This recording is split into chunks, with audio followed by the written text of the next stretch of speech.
Okay, so hey guys, welcome back to Code Space. Myself Yugayu, and let us continue the binary search playlist, right? So हमने पिछली video में 2D matrices पे binary search लगाना start कर दिया था, उसी को आज कंटिन्यू करेंगे, राइट? तो हमने जब बाइनरी सर्च स्टार्ट ही किया था तब हमने किया था search in 1D array, right? हमको एक एरे गिवन था, हमको बताना था एक एलिमेंट उस एरे में प्रेजेंट है कि नहीं है, ट्रू या फॉल्स, राइट? सिमिलर चीज़ करनी है, एग्जैक्टली सेम करनी है, बट यहाँ पे हमको मैट्रिक्स गिवन है, ठीक है? तो मैट्रिक्स कहती है कि हर रो सॉर्टेड है, हर एक रो सॉर्टेड है, फर्स्ट थिंग। सेकंड थिंग कि जो लास्ट एलिमेंट है ना एक रो का, last element of ith row, for example इस रो ith रो है, तो i प्लस 1th रो का जो फर्स्ट एलिमेंट है दैट इज दिस वन, उससे छोटा ही होगा, is equal to first of i plus 1th। I am talking about row, मतलब कि इफ़ आई से कि 1 is less than 3, is less than 5, is less than 7, is less than 10, अब because row wise sorted 10, 11, 16, 20 are also in sorting order. Now 20 is also less then 23 and 23 again 30, 34, 60, मतलब कि पूरी matrix sorted है। इस तरीके से हम क्या कहना चाहते हैं कि हमने एक एरे लिया जो कि कुछ ऐसा था 1, 3, 5, 7, 10, 11, 16, 20, 23, 30, 34, 60, ये हमारा पूरा एरे था। फिर हमने एक मैट्रिक्स बनाई something like this, empty positions की, और हमने ये वाली वैल्यूज़ यहाँ पे इंसर्ट करना चालू करा, 1, 3, 5, 7, 10, 11, 16, 20, 23, 30, 23, 30, 34, 60, ये हमारी मैट्रिक्स बनी। समझ में आ रहा है कि क्वेश्चन हमको कहना चाहता है, हमारा इनपुट एक ऐसी मैट्रिक्स है, हमने मैट्रिक्स समझ ली है। क्वेश्चन सेम है, हमको एक टारगेट गिवन होगा, कुछ भी हो सकता है, 20 हो सकता है, let's say target is 24, let's say target 27, her case में बताना है कि वो मैट्रिक्स में प्रेजेंट है कि नहीं है, 20 true, false and false, right? Question समझ में आ गया कि हमको क्वेश्चन डिमांड क्या कर रहा है, क्वेश्चन करना कैसे है, let us see that. Okay, so इसका ब्रूट फोर्स सॉल्यूशन तो काफ़ी सिंपल है। हम क्या बोलेंगे कि सिंपली पूरे मैट्रिक्स को आइटरेट कर लो, जैसे कि हम एरे में करते थे linear search, similarly linear search matrix में कर लो, जो कि कुछ ऐसी लगेगी। For I going from, considering ये n इंटू एम, मतलब कि n रोज है और m कॉलम्स है, I going from 0 till n-1, j going from 0 till m-1, if matrix of i and j equal to my target, in that case return true, कि मेरे को एक ऐसा एलिमेंट मिल चुका है जो कि मेरे टारगेट की इक्वल है। अदरवाइज जब आउटर लूप से बाहर आ जाओ और किसी भी स्टेटमेंट के लिए ट्रू ना रिटर्न किया हो, मतलब कि कोई भी एलिमेंट मेरे टारगेट के इक्वल नहीं है, रिटर्न फॉल्स, ठीक है? This is the most naive, most basic brute force question. And time कितना लग रहा है, O ऑफ nm, मतलब कि जितने एलिमेंट्स है उतना ही टाइम लग रहा है, एंड स्पेस लग रहा है मेरा O ऑफ 1। तो ब्रूट फोर्स तो हमने कन्फिगर कर लिया है, पर क्या ब्रूट फोर्स लगाना इंपॉर्टेंट है, क्या उससे बेटर ट्राई में कर सकते हैं? हाँ जी, बिल्कुल कर सकते हैं। जैसा कि हमने देखा कि हमको सॉर्टेड मैट्रिक्स गिवन थी, राइट? रो वाइज सॉर्टेड है और last element is also less than first element of the consecutive row, तो हमारी रो वाइज सॉर्टेड है और एक और कंडीशन है सॉर्टिंग की। Now we have to find, हमको फाइंड ही तो करना है ना एलिमेंट। सॉर्टेड प्लस फाइंड जैसे ही आया, I can use a thing called binary search, right? This should ring some bell. Now what will I do in my better option, what will I say, मैं बोलूँगा कि for example मेरा target है 24, मेरा target है 24, आई come to this row, I say कि यहाँ पे फर्स्ट वैल्यू है 1, लास्ट वैल्यू है 7, क्या 24 इस रो में हो सकता है? No, 24 can not be in this row, because इसकी जो लिमिट है वो 1 से लेकर 7 तक ही है। 24 is actually beyond 7, check can से कि नहीं, यहाँ पे कुछ भी नहीं है। सिमिलरली मैं नेक्स्ट रो पे आता हूँ, 10 और 20 के बीच में, क्या 10 और 20 के बीच में 24 लाई करता है? नहीं, तो यहाँ पे भी कुछ फ़ायदा नहीं है।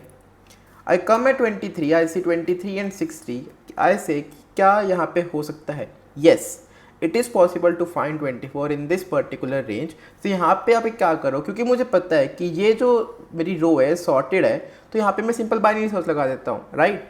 सो माई better option is looking something like this, for I going from 0 till n-1, पहले हर एक रो पे जाओ, हर एक रो पे आ गए, उसके बाद चेक करो if target lies between the range of matrix की ith रो का 0 एलिमेंट से लेके मैट्रिक्स की ith रो का m-1 मतलब कि लास्ट एलिमेंट, राइट, कॉलम में m-1 पे ही आएगा वो, इनके बीच में लाई करता हो, इस रेंज में लाई करता हो, इन that case return, let's say binary search को हम सिंपली मतलब लीनियर सर्च की जो बाइनरी सर्च वाली चीज़ होती है उसको क्या लिखेंगे, फंक्शन लिख देंगे, and let us send the row into it and let us send the target into it. जो भी यहाँ से आंसर आए उसको रिटर्न कर दो, राइट। अदरवाइज इस लूप के बाहर आके return false, return false. Why return false? कि हो सकता है कि यहाँ पे देखो लास्ट रो में मेरा एलिमेंट क्या है 23 60 के बीच में हो सकता है। अब मेरा क्वेश्चन ही आ गया कि 65 के केस में तो वो किसी भी रो में किसी रेंज में लाई नहीं कर रहा ना, उसके केस तो फिर फॉल्स रिटर्न करेंगे, राइट।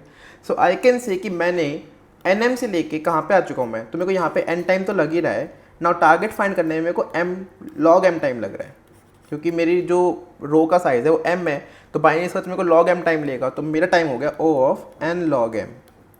स्पेस मेरा अभी भी O of 1 ही है, right. So I have configure 2 approaches, brute and better. मैंने बेटर में तो बाइनरी सर्च भी यूज़ कर ली है, बट क्या इससे ज़्यादा भी ऑप्टिमाइज़ कर सकता हूँ मैं, इससे ज़्यादा ऑप्टिमाइज़ कर सकता हूँ कि नहीं, लेट अस सी दैट।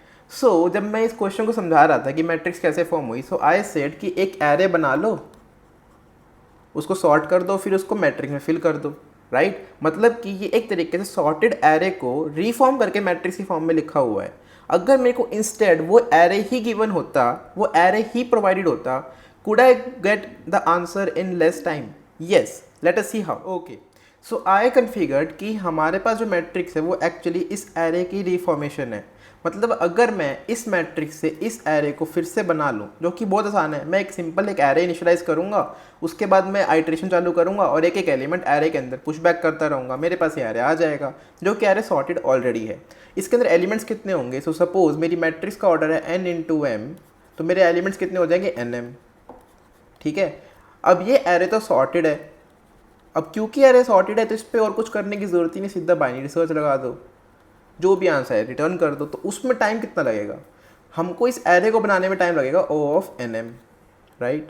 उसके बाद हमको बाइनरी सर्च लगाने में लगेगा O of log nm, right. तो मेरा टाइम हो गया प्लस करके, which is equals to O of nm plus log of nm, जो कि बड़ी टर्म लेंगे तो it is equals to O of nm, right. Linear search का टाइम ही लग रहा है, बट ये अगेन ये तो हमने ब्रूट में कवर कर लिया था, हमारा बेटर इससे बढ़िया था। बट क्या ये पॉसिबल है कि without using this particular array मैं इसी मैट्रिक्स को एज एन एरे ट्रीट करके इसका आंसर निकाल दूँ? Yes, how? मैं बोल रहा हूँ मेरे इंडेक्सेस क्या हैं, 0 1 2 3 4 5 6 7 8 9 10 11, राइट। मतलब कि मैं इन्हीं इंडेक्सेस को अगर मैट्रिक्स में लिखूँ वो कुछ ऐसे दिखेंगे, 0 1 2 3 4 5 6 7 8 9 10 11। अब देख सकते हो कि हर एलिमेंट के लिए एक यूनिक इंडेक्स है, इंडेक्स रिपीट तो नहीं हो रहा है। तो मैं बोलता हूँ कि instead of going through here, मैं बोलता हूँ मेरा लो कहाँ से शुरू होगा, इंडेक्स नंबर 0 से। हाई क्या हो जाएगा? nm इंटू nm-1, मतलब कि 11। मेरा एलिमेंट 0 से लेके 11 इंडेक्स तक कहीं भी हो सकता है, ठीक है। अगर हम 0 और 11 को देखें तो 0 प्लस 11/2 इक्वल टू 5.5, बट क्योंकि इंटीजर डिवीजन है तो मेरा मिड आ जाएगा 5, मेरा मिड आ गया 11 पे। द प्रॉब्लम हेयर इज कि यहाँ पे हम एरे ऑफ 5 करके इस एलिमेंट पे पहुँच पा रहे थे, बट यहाँ पे एरे ऑफ 5 नहीं है ये। अगर इसको मैं MAT लिखूँ तो ये matrix of first row and first column है। तो मेरे को इस 5 से 1 and 1 निकालना है। मेरे को अपने इंडेक्स से मेरे को रो चाहिए और कॉलम चाहिए। तो मतलब कि हम बाइनरी सर्च पे तो आ चुके हैं कि हम जो बाइनरी सर्च एरे पे लगा रहे थे वो सिंपली मैट्रिक्स पे लगाएंगे, बट एक चीज़ कन्फिगर करनी है कि उस इंडेक्स से हम रो और कॉलम कैसे निकालेंगे। लो और हाई को जो हम हाई इक्वल टू मिड -1 और लो इक्वल टू मिड +1 करते थे वो तो नॉर्मली चलेगा, बट इंडेक्स कैसे निकालेंगे? तो सिंपल सी बात है, अगर मैं देखूँ इंडेक्स नंबर 0 1 2 3 के लिए, 0 1 2 3 के लिए अगर मैं रो नंबर निकालना चाहूँ तो वो हो जाएगा 0। सिमिलरली 4 5 6 7 के लिए रो हो जाएगी 1, एंड सिमिलरली 8 9 10 11 के लिए मेरी रो हो जाएगी 2। ऐसा क्यों हो रहा है? क्योंकि हमारे नंबर ऑफ कॉलम्स जो हैं वो है 4, मतलब कि हर चौथी बार हमको अपना रो नंबर बढ़ा देना है। जैसे ही हमारा नंबर 4 बार आ जाए, जैसे कि आप देख सकते हो 1 2 3 4 रो नंबर बढ़ा दो, 1 2 3 4 रो नंबर बढ़ा दो, 1 2 3 4 रो नंबर बढ़ा दो, मतलब कि we have R row number equals to index divide by column. आप चेक कर सकते हो 0/4 equal to 0, 1/4 equal to 0, 2/4 equal to 0, 3/4 equal to 0। 3/4 0 कैसे? क्योंकि हम इंटीजर डिवीजन कर रहे हैं। 3/4 इक्वल टू 0.75, बट 0.75 तो इंटीजर डिवीजन में 0 ही आएगा। Similarly 4/4 equal to 1, 5/4 equal to 1, 6/4 equal to 1 and so on and so forth, right. So हमने ये कन्फिगर कर लिया कि row equal to index by column number, मतलब कि यहाँ पे m लिख सकते हैं। सिमिलरली अब कॉलम निकालना हो तो कैसे कर सकता हूँ मैं? तो I know for a fact कि फॉर एग्जाम्पल मैं 3 लेके चलता हूँ, मेरा इंडेक्स नंबर है 3, राइट। इसके लिए मेरा रो कितना आया? 3/4 which is equal to 0, but 3/4 तो 0.75 होता है, 0 नहीं होता। मतलब कि मैं 0th रो में तो आ गया, बट 3 तक पहुँचने के लिए मेरे को +3 करना पड़ेगा ना। Like what I am trying to say कि 0 में तो ये वाला ये वाला ये वाला ये वाला है, बट मैं 0.75 से 0 पे आया, तो मैं इस कॉलम को निकालने के लिए कर सकता हूँ ना कि 3/4 था जिसको मैंने 0 में कन्वर्ट कर लिया। अब मेरी कितनी वैल्यूज़ प्लस हैं वो मेरा कॉलम नंबर हो जाएगा, मतलब कि 0 into 4, right, index minus 0 into 4 which is equals to 3 minus 0 into 4 which is equals to 3। तो 3 आ गया मेरा column number which is equals to index minus जो मेरी रो आई, रो इंटू एम। मतलब कि इंटीजर डिवीजन के बाद जितना भी मेरा क्वेश्चन आया उसको मल्टीप्लाई करो एंड उसको माइनस कर दो। This is equals to remainder which is equals to index modulus M. तो मेरे पास रो नंबर और कॉलम नंबर दोनों आ गया, वही मेरे को निकालना था। इंडेक्स से कंपेयर करो, इक्वल है तो रिटर्न ट्रू, बड़ा है तो हाई को नीचे ले जाओ और छोटा है तो लो को ऊपर ले जाओ। इसका कोड करते हैं and then we will end the video.